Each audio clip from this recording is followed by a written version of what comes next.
organização promotora, das pessoas do Cónigo José Paulo Abreu e do professor Dr. José Eduardo. Muito obrigado por esta oportunidade e por este momento. Uma saudação aos colegas deste plenário e uma saudação ao nosso auditório tão preservante. Dom Henrique, que ascendeu ao cardinalato no consistório de 16 de dezembro de 1545, foi apresentado 3 vezes ao Sumo Pontificado no conclave reunido devido à morte de Paulo III em 1549, no conclave que em 1555 elegeu o sucessor de Júlio III, Marcelo II, e em 1559 no conclave por morte de Paulo IV. Espiritualmente, era um homem de oração vocal e mental frequente, partilhando as prioridades espirituais dos seus mestres, Frei Luís de Granada e dos dominicanos com quem tanto se identificou. A sua admiração e o seu pendor franciscano parecem revelar-se no seu recurso a duras penitências e à intensa afetividade que o conduzia às lágrimas perante os mistérios divinos, sobretudo na Quaresma. Finalmente, a sua adesão à prática de exercícios espirituais, à oração mental e à frequente participação nos sacramentos situam no interior da espiritualidade ignaciana que ele bem conheceu, tanto apoiou e promoveu na Universidade de Évora.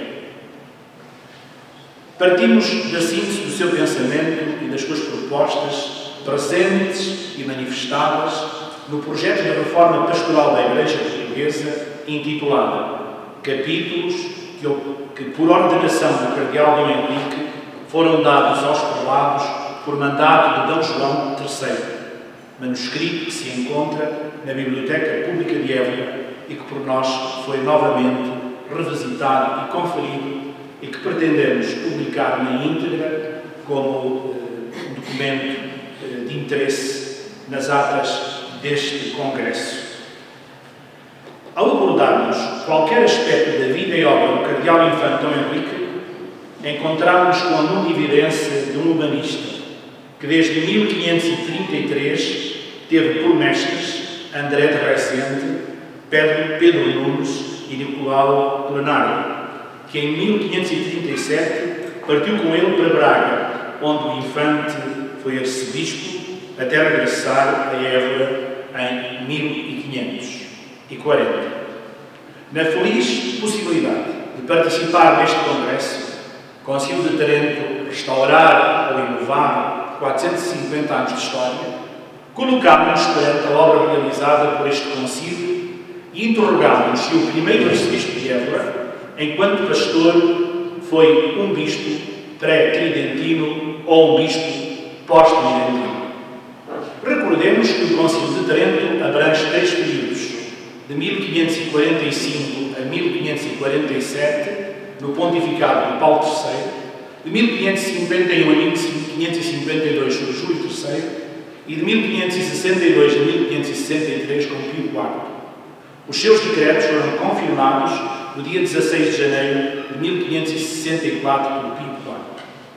Nas suas 25 sessões, teve um duplo objetivo: definir a fé nos pontos negados pela reforma protestante, tais como as fontes da fé, a teologia do pecado original, da justificação e dos sacramentos, e empreender uma séria reforma da Igreja há muito reclamada. Na primeira permanência do Cardeal Dom Henrique em Évora, de 1540 a 1564, decorreu o Concílio de Trento. Na sua segunda permanência, de 1575 a 1578, novamente como arcebispo de Évora, vivia-se já uma fase pós-conciliar com diversas concretizações reformadoras. Todas as matérias abordadas pelo concílio são importantes para a compreensão das orientações do prelado iburense. Porém, o terceiro período do concílio, reunido de 1562 a 1563, encerra matérias mais relevantes para a reforma tão necessária da Igreja. Foi neste terceiro período, inaugurado a 18 de janeiro de 1562, que os padres conciliares abordaram a situação do episcopado, do clero secular e regular e produziram cânones disciplinares sobre o perfil do prelado exemplar. A obrigação de cada clérigo residir no local do ofício eclesiástico, o dever de cada bispo realizar a visita pastoral como obrigação, a necessária formação do clero diocesano e o uso pastoral dos bens da Igreja. Neste terceiro período de sessões conciliares, surgiu um projeto de reforma cujo primeiro artigo, ao abordar o centro problemático do dever de residência, precipitou inesperadamente o concílio numa primeira crise.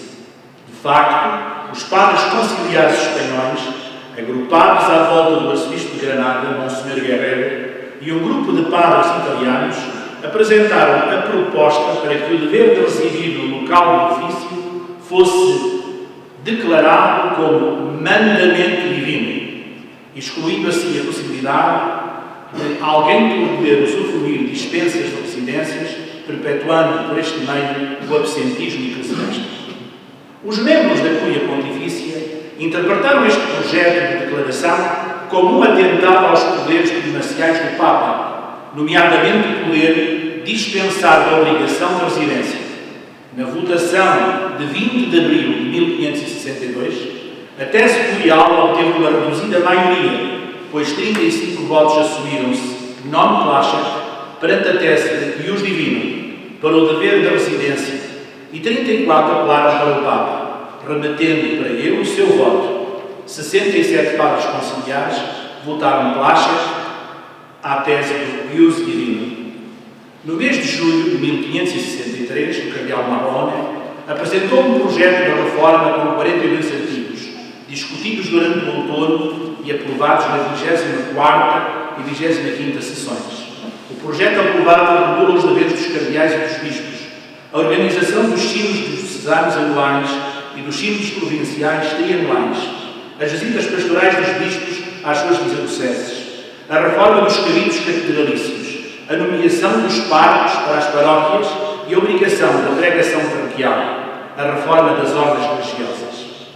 Não exageramos se dissermos que estes decretos de reforma de Marrone constituem o núcleo de que habitualmente designamos por reforma tridentina. Ora, durante a sua primeira permanência em Évora como arcebispo, 1540-1564, o cardeal Dom Henrique dirigiu em 1553 um conjunto de orientações aos prelados portugueses intituladas Capítulos que, per ordenança do cardenal Dom Henrique, foram dados aos prelados por mandado de Dom João III, os quais revelam a sua concepção da reforma da Igreja e as bases para a possível elaboração de um programa pastoral. Nestas orientações, surgidas no ano seguinte, ao encerramento do segundo período do Concílio de Trento, Dom Henrique propõe reformas que só foram legisladas pelo Concílio uma década depois. Esta atuação do arcebispo de Évora, em consonância com Dom João III, parece refletir uma adesão atenta ao melhor espírito que conduzia e acelerava Trento. Como refere Amélia Polónia, e citamos, as normas prendem-se com os cânones tridentinos e neles o episcopado é encarado como um sacerdócio ativo, com exigências concretas, quer no que toca à organização da Casa dos Prelados, quer no que respeita à administração temporal e espiritual do diocese. Fim de citação. Mas é de salientar que se estas matérias já circulavam nos adeptos e defensores da reforma, só foram aprovadas por Trento quase 10 anos depois, no seu terceiro período, de 1562 a 1563.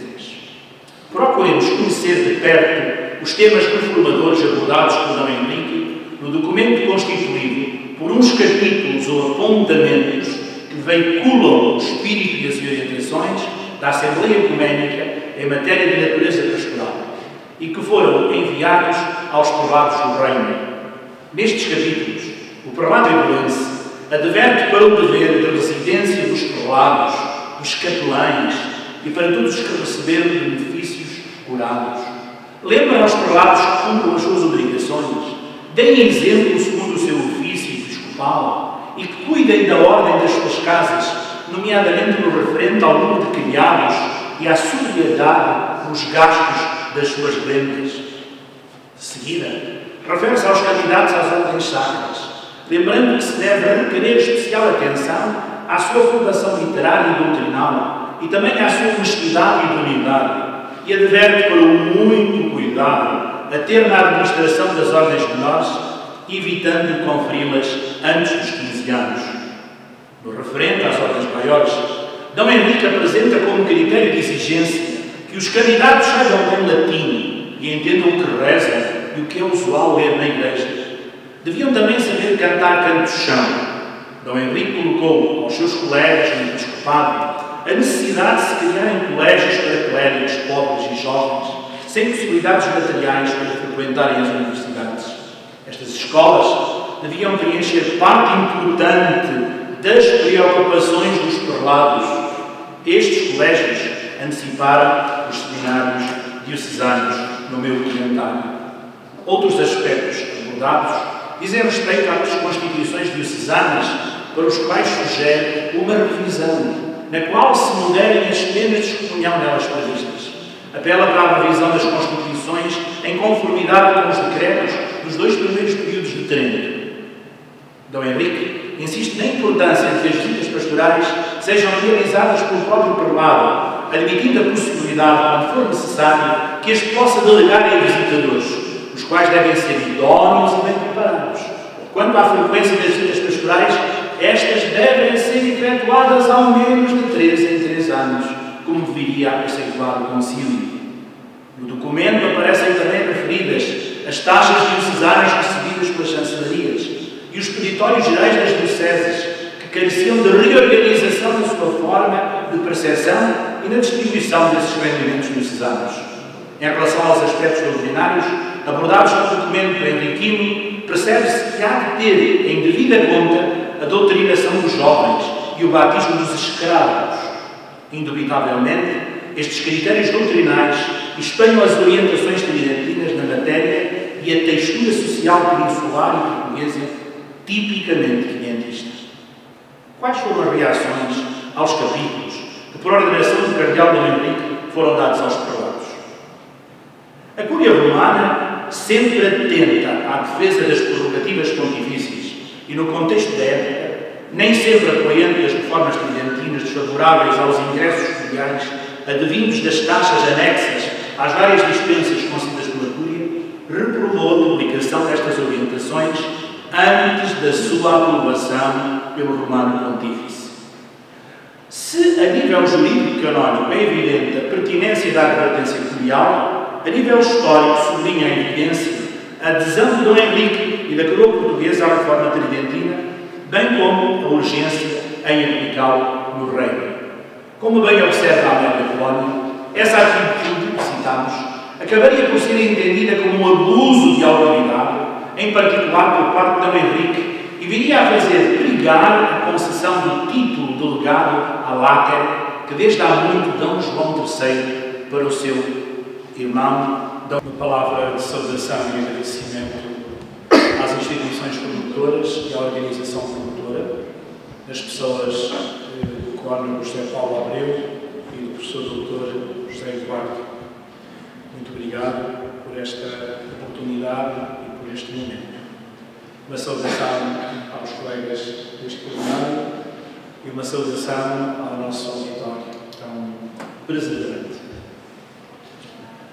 D. Henrique, que ascendeu ao cardinalato no consistório de 16 de dezembro de 1545, foi apresentado 3 vezes ao Sumo Pontificado no conclave reunido devido à morte de Paulo III em 1549, no conclave que em 1555 elegeu o sucessor de Júlio III, Marcelo II, e em 1559 no conclave por morte de Paulo IV. Espiritualmente, era um homem de oração vocal e mental frequente, partilhando as prioridades espirituais dos seus mestres Frei Luís de Granada e dos dominicanos com quem tanto se identificou.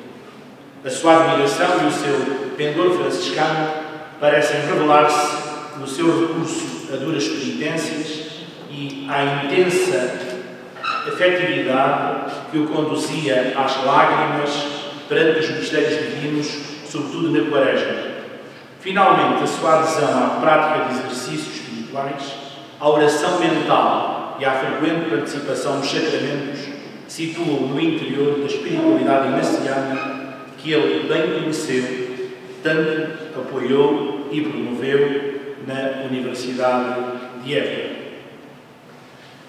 Partimos da síntese do seu pensamento e das suas propostas presentes e manifestadas no projeto de reforma pastoral da Igreja Portuguesa intitulado Capítulos que por ordenação do Cardeal Dom Henrique foram dados aos prelados por mandato de Dom João III, manuscrito que se encontra na Biblioteca Pública de Évora e que por nós foi novamente revisitado e conferido e que pretendemos publicar na íntegra como um documento de interesse nas atas deste Congresso.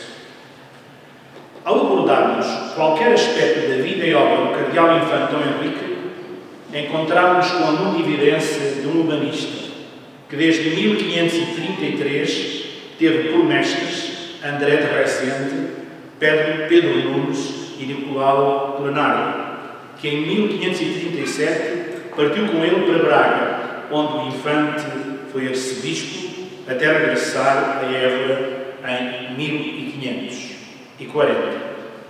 Na feliz possibilidade de participar neste congresso, Concílio de Trento restaurar ou inovar 450 anos de história, colocámos-nos perante a obra realizada por este concílio e interrogámos se o primeiro arcebispo de Évora, enquanto pastor, foi um bispo pré-tridentino ou um bispo pós-tridentino. Recordemos que o Concílio de Trento abrange 3 períodos, de 1545 a 1547, no pontificado de Paulo III, de 1551 a 1552 por Júlio III e de 1562 a 1563 com Pio IV. Os seus decretos foram confirmados no dia 16 de janeiro de 1564 por Pio IV. Nas suas 25 sessões, teve um duplo objetivo: definir a fé nos pontos negados pela reforma protestante, tais como as fontes da fé, a teologia do pecado original, da justificação dos sacramentos, e empreender uma série de reforma da Igreja há muito reclamada. Na primeira permanência do Cardeal Dom Henrique em Évora, de 1540 a 1564, decorreu o Concílio de Trento. Na sua segunda permanência, de 1575 a 1578, novamente como arcebispo de Évora, vivia-se já uma fase pós-conciliar com diversas concretizações reformadoras. Todas as matérias abordadas pelo Concílio são importantes para a compreensão das orientações do prelado iburense. Porém, o terceiro período do Concílio, reunido de 1562 a 1563, encerra matérias mais relevantes para a reforma tão necessária da Igreja. Foi neste terceiro período, inaugurado a 18 de janeiro de 1562, que os padres conciliares abordaram a situação do episcopado, do clero secular e regular e produziram cânones disciplinares sobre o perfil do prelado exemplar. A obrigação de cada clérigo residir no local do ofício eclesiástico, o dever de cada bispo realizar a visita pastoral como obrigação, a necessária formação do clero diocesano e o uso pastoral dos bens da Igreja. Neste terceiro período de sessões conciliares, surgiu um projeto de reforma cujo primeiro artigo, ao abordar o sempre problemático dever de residência, precipitou inesperadamente o Concílio numa primeira crise. De facto, os padres conciliares espanhóis, agrupados à volta do arcebispo de Granada, Monsenhor Guerreiro, e um grupo de padres italianos, apresentaram a proposta para que o dever de residir no local do ofício fosse declarado como mandamento divino.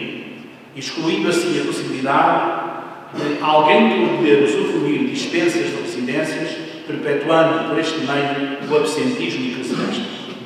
Os membros da Cúria Pontifícia interpretaram este projeto de declaração como um atentado aos poderes primaciais do Papa, nomeadamente o poder dispensar da obrigação de residência. Na votação de 20 de abril de 1562, a tese curial obteve uma reduzida maioria, pois 35 votos assumiram-se non placet perante a tese de ius divino para o dever da residência e 34 apelaram para o Papa, remetendo para ele o seu voto. 67 padres conciliares votaram placet à tese do ius divino. No mês de julho de 1563, o cardeal Marrone apresentou um projeto de reforma com 42 artigos, discutidos durante o outono e aprovados nas 24ª e 25ª sessões. O projeto aprovado regula os deveres dos cardeais e dos bispos, a organização dos sinos diocesanos anuais e dos sinos provinciais trianuais, as visitas pastorais dos bispos às suas dioceses, a reforma dos cabidos catedralícios, a nomeação dos parcos para as paróquias e a obrigação da pregação paroquial, a reforma das ordens religiosas. Não exageramos se dissermos que estes decretos de reforma de Marrone constituem o núcleo de que habitualmente designamos por reforma tridentina.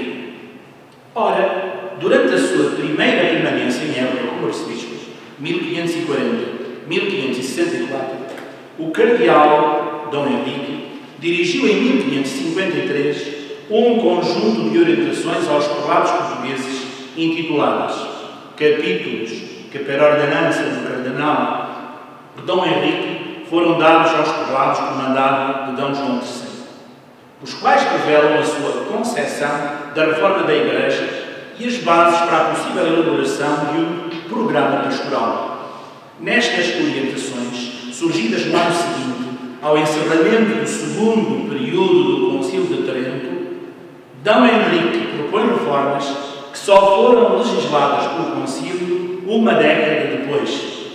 Esta atuação do arcebispo de Évora, em consonância com Dom João III, parece refletir uma adesão atenta ao melhor espírito que conduzia e acelerava Trento.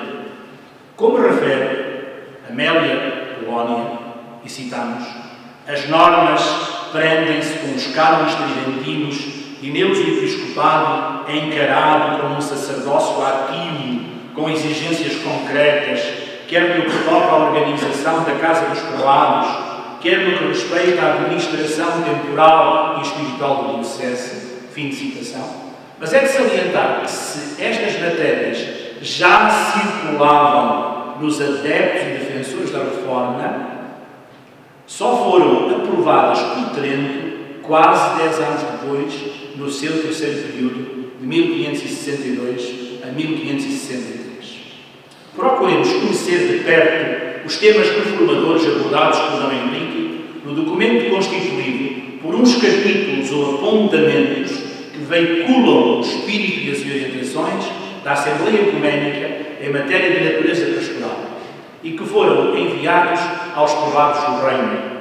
Nestes capítulos, o prelado eburense adverte para o dever de residência dos prelados, dos capelães e para todos os que receberam benefícios curados.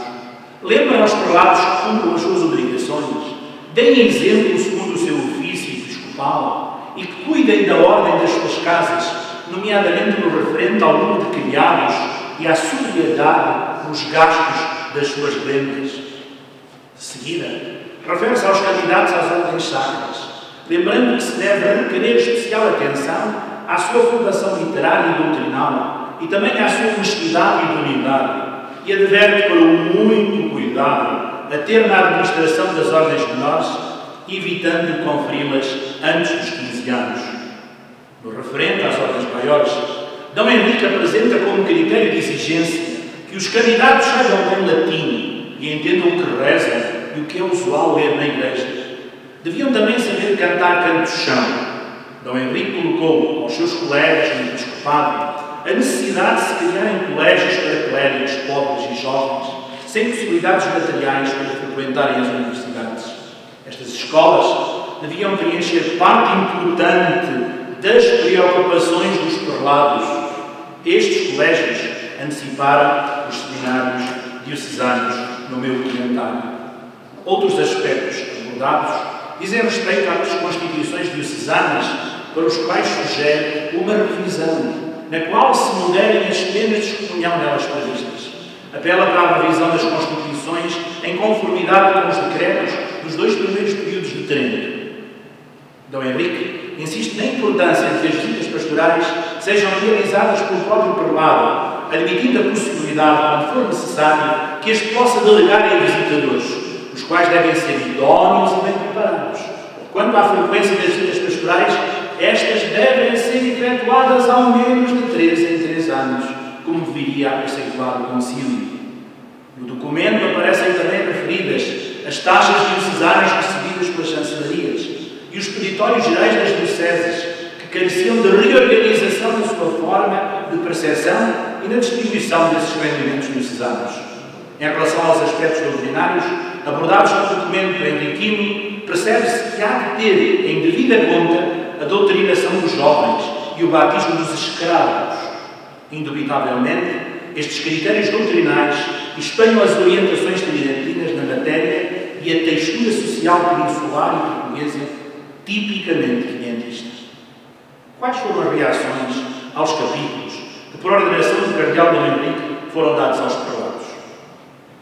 A Cúria Romana, sempre atenta à defesa das prerrogativas pontifícias e, no contexto da época, nem sempre apoiando as reformas tridentinas desfavoráveis aos ingressos filiais advindos das taxas anexas às várias dispensas concedidas pela Cúria, reprovou a publicação destas orientações antes da sua aprovação pelo Romano Pontífice. Se, a nível jurídico canónico, é evidente a pertinência da advertência curial, a nível histórico sublinha a evidência a adesão de Dom Henrique e da coroa portuguesa à reforma tridentina, bem como a urgência em aplicá-lo no reino.